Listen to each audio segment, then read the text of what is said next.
Hi everyone, it's Megan from Catherine James. Today we're going to be talking about different colors of topaz. Topaz, of course, is one of the birthstones for November, and it's a great addition to the gem world because it's very accessible. It comes in almost every color, and it's generally not that expensive. Historically, topaz was actually always associated with the color yellow, and in the past, almost every yellow stone was referred to as topaz, including peridot. However, now, as you probably know, the most popular color of topaz is now blue.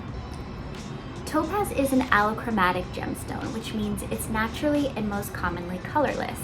However, it can become colored due to trace elements and sometimes due to chemical defects in its structure, which are usually called color centers. The most valuable topaz is generally red and pink, and they get their color from traces of chromium, just like rubies. The trace chromium can also create topaz that is violet and purple. Yellow, brown, and blue topaz get their color from color centers. And if you have a combination of a color center and trace chromium, you might get an orange topaz. This is sometimes referred to as Imperial Topaz, which is also highly sought after. So what is Imperial Topaz exactly? They get their name from 19th century Russia when they were first discovered in the Ural Mountains in Russia, similar to the very highly valued alexandrite. These original topaz crystals were actually pink, and they were named after the Russian Czar, so they were given the Imperial Topaz name. And they were so beloved by the Romanovs that it was actually ruled that only the royal family could wear them. Nowadays, not dissimilar to judging Peridot sapphires, Imperial topazes are very much up to interpretation. There are some dealers in the industry who still think of Imperial topaz as being that original pink color. However, it's most commonly associated now with a more yellowish to orangey red color, and that could be because red is so closely associated with Russia. However, in Brazil, where these fine colored topazes are most often sourced, the Brazilians actually consider Imperial to be closer to a true yellow.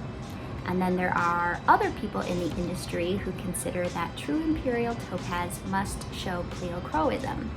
And as you've probably learned in our other gem videos, pleochroism is when a crystal shows different colors depending on the direction that you view them in.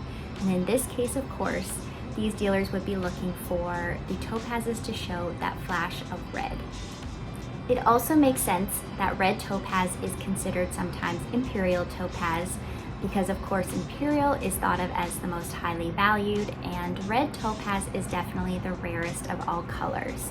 In fact, less than 1% of all facet grade material in topaz is actually red. And for that same reasoning, pink topaz is also very rare.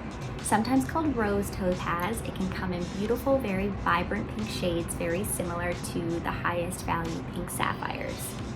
And some in the industry also consider that pink with a slightest tint of violet is also, the most highly praised. These gems are often found in Pakistan and also sometimes Brazil. So while natural pink topaz is generally very high value, it is possible to find pink topaz on the market that's also been heated.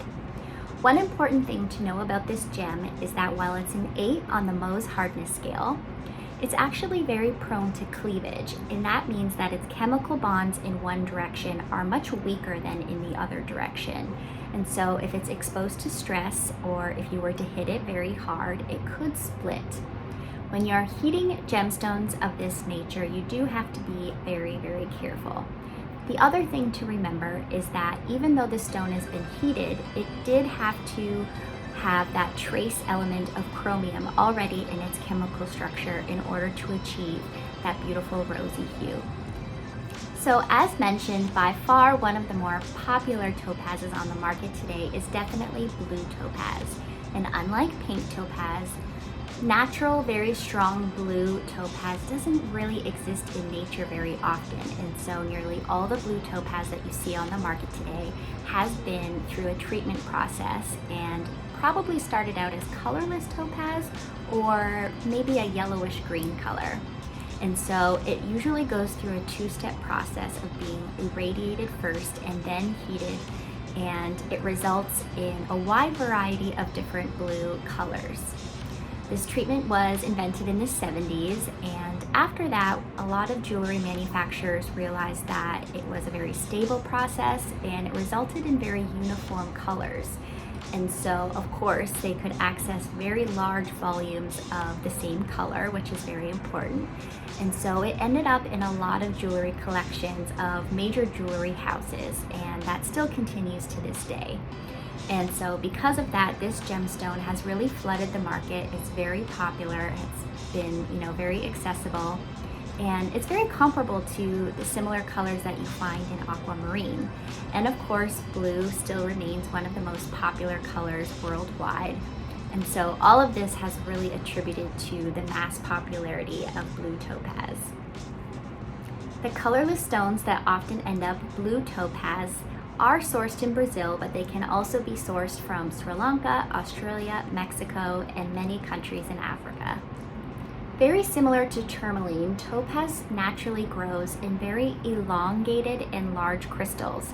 And so it's often cut in similarly elongated shapes, such as pear cuts, ovals, and if it has really beautiful, strong color, emerald cuts, because that will really show off the eye clean, beautiful color of that topaz.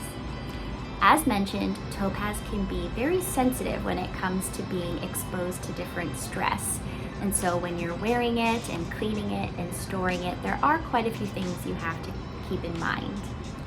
Because of this, a lot of jewelry designers will actually keep topaz to earring designs or pendants, and you don't often see it in a ring because it can be prone to cleavage, as mentioned.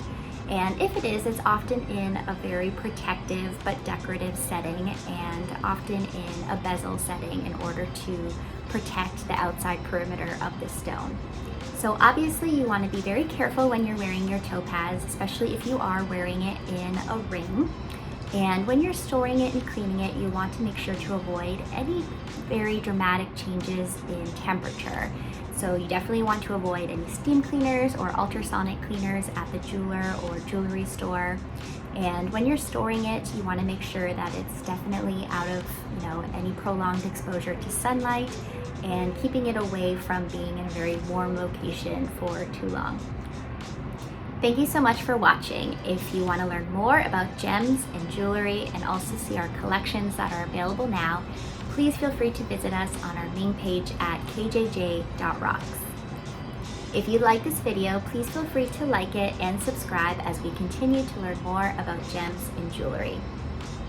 If you have a question of your own, please feel free to leave it in the comments below and we'll try to answer it in a future video. Thank you so much.